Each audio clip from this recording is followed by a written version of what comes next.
Easy Sanskrit ലേണിങ്ങിൻ്റെ പുതിയൊരു വീഡിയോയിലേക്ക് എല്ലാ കൂട്ടുകാർക്കും സ്വാഗതം.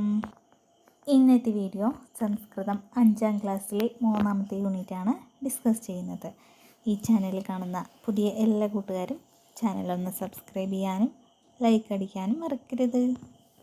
തൃതീയഃ പാഠഃ, 3ാമത്തെ പാഠാണ് വർഷാചിത്രം. വർഷാചിത്രം എന്നാണ് യൂണിറ്റിൻ്റെ പേര്.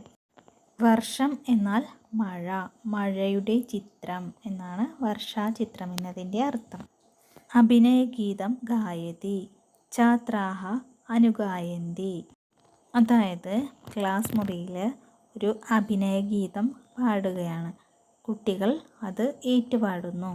ചന്നം ഭിന്നം വർഷന്തി വൃക്ഷേ വൃക്ഷേ വർഷന്തി, ചന്നം ഭിന്നം വർഷന്തി ഗേഹേ ഗേഹേ വർഷന്തി, ചന്നം ഭിന്നം വർഷന്തി മേഘാഃ സതതം വർഷന്തി.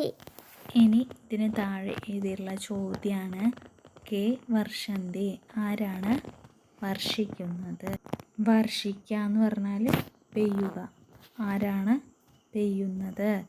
മേഘാഃ വർഷന്തി, മേഘങ്ങളാണ് വർഷിക്കുന്നത്, പെയ്യുന്നത്. മേഘാഃ കഥാ ആധിക്യേന വർഷന്തി, മേഘങ്ങൾ എപ്പോഴാണ് കൂടുതലായി പെയ്യുന്നത്? വർഷകാലേ, മഴക്കാലത്ത്. ഇനി പറയുന്നത് നമ്മൾ ഈ പഠിച്ചിട്ടുള്ള വർഷാഗീതത്തിൻ്റെ അർത്ഥം എന്താണെന്നാണ്. ചന്നം ഭിന്നം വർഷന്തി എന്ന് പറഞ്ഞാൽ തുടർച്ചയായി പരക്കെ പെയ്യുന്നു. വൃക്ഷേ വൃക്ഷേ വർഷന്തി, ഓരോ മരത്തിലും പെയ്യുന്നു. വീണ്ടും ചന്നം ഭിന്നം വർഷന്തി, തുടർച്ചയായി പരക്കെ പെയ്യുന്നു. ഗേഹേ ഗേഹേ വർഷന്തി, ഗേഹേ എന്ന് പറഞ്ഞാൽ വീട്, ഓരോ വീടുകളിലും പെയ്യുന്നു. ചന്നം ഭിന്നം വർഷന്തി മേഘാഃ സതതം വർഷന്തി, മേഘങ്ങൾ തുടർച്ചയായി പെയ്യുന്നു. ഇനി അടുത്ത പേജിത്തെയാണ് പറയുന്നത്. വർഷകാലേ മേഘാഃ സർവത്ര വർഷന്തി, മഴക്കാലത്ത് മേഘങ്ങൾ എല്ലായിടത്തും പെയ്യുന്നു. തദാനീം മയൂരാഃ സാനന്ദം നൃത്യന്തി, ആ സമയത്ത് മയിലുകൾ സന്തോഷത്തോടെ നൃത്തം ചെയ്യുന്നു. ഭേഗാഃ ക്രോം ക്രോം ഇതി ക്രോശന്തി, ഭേഗാഃ എന്നാൽ തവള, തവളകൾ ക്രോം ക്രോം എന്ന ശബ്ദമുണ്ടാക്കുന്നു. ഖഗഃ മൃഗാഃ ച ഖിന്നാഃ ഭവന്തി, പക്ഷികളും മൃഗങ്ങളും സങ്കടപ്പെടുന്നു. എന്തിനാണ് മഴക്കാലത്ത് പക്ഷികളും മൃഗങ്ങളുമെല്ലാം സങ്കടപ്പെടുന്നത്, വിഷമിക്കുന്നത്? അവർക്ക് സാധാരണ ചെയ്യുന്ന പോലെ എപ്പോഴും പറക്കാനോ നല്ലതായി ശക്തിയായി മഴ പെയ്യുന്ന സമയത്ത് പറന്ന് നടക്കാനോ, അതായത് ഭക്ഷണം കിട്ടാനൊക്കെ അവർക്ക് ബുദ്ധിമുട്ടുണ്ടാവും. അതുകൊണ്ടാണ് അവർ സങ്കടപ്പെടുന്നത്. ബാലാഃ അങ്കണേ സഹർഷം ക്രീഡന്തി, കുട്ടികൾ മുറ്റത്ത് സന്തോഷത്തോടെ കളിക്കുന്നു.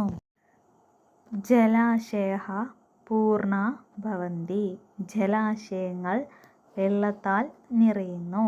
കൃഷകാഃ സാമോദം കർഷന്തി, കർഷകർ സന്തോഷത്തോടുകൂടി നിലം ഉഴുതുമറിക്കുന്നു. പ്രകൃതിഃ ആർദ്രാ ഹരിതാ ച ഭവതി, പ്രകൃതി ഈർപ്പമുള്ളതും പച്ചപ്പുള്ളതുമായി മാറുന്നു. ഈ ഒരു പാരഗ്രാഫിൽ മഴക്കാലവുമായി ബന്ധപ്പെട്ടിട്ട് പ്രകൃതിയിൽ നടക്കുന്ന നമ്മൾ സാധാരണയായി കാണുന്ന ഒരു കാഴ്ചകളെക്കുറിച്ചാണ് വർണ്ണിച്ചിരിക്കുന്നത്.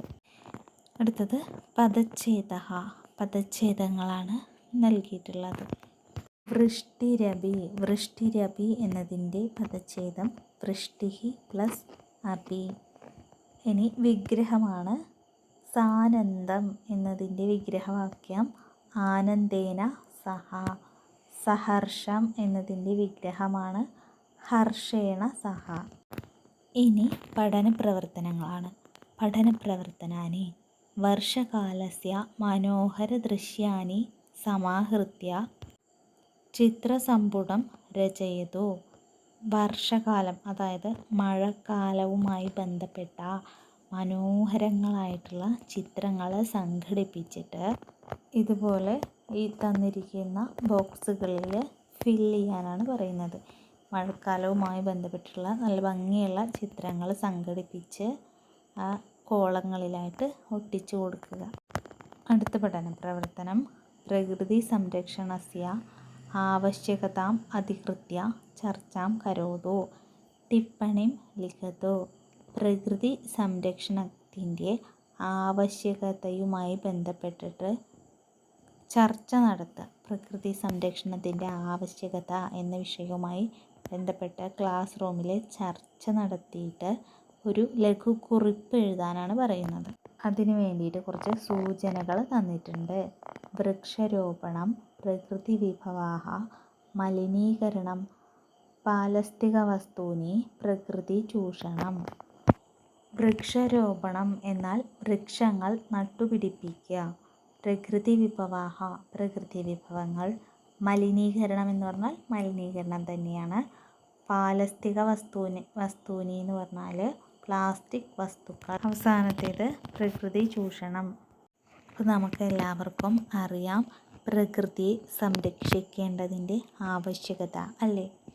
അപ്പോൾ നമ്മൾ എങ്ങനെയാണ് ഈ സൂചനകൾ ഉപയോഗിച്ചിട്ട് ഒരു പ്രകൃതി സംരക്ഷണത്തിൻ്റെ ചെറിയ കുറിപ്പ് എഴുതേണ്ടത്?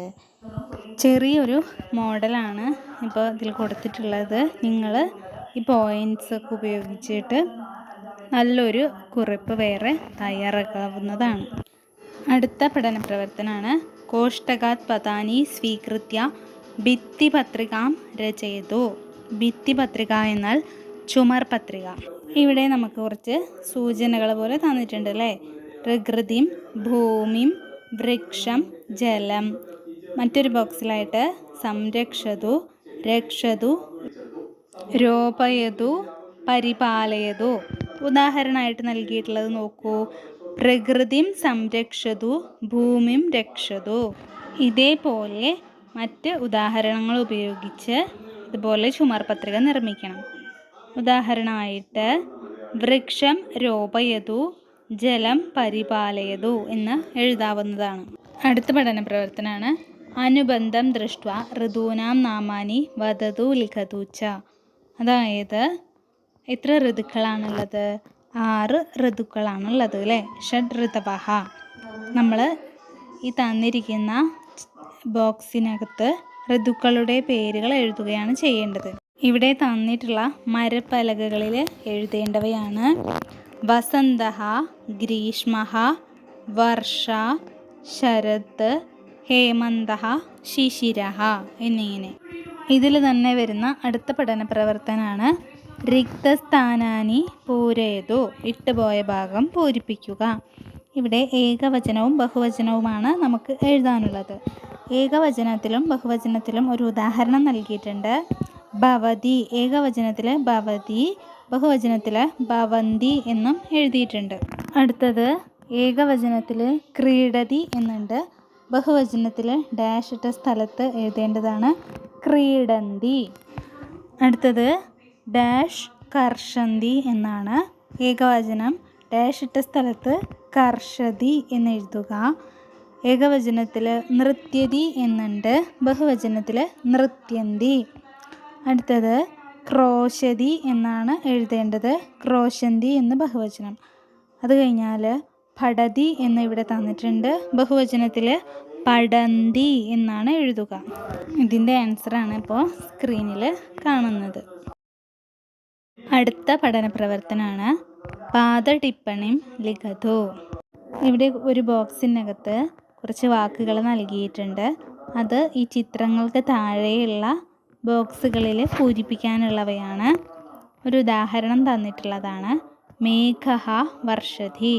മേഘങ്ങൾ വർഷിക്കുന്നു, അതായത് മഴ പെയ്യുന്നു എന്നാണ് എഴുതിയിട്ടുള്ളത്.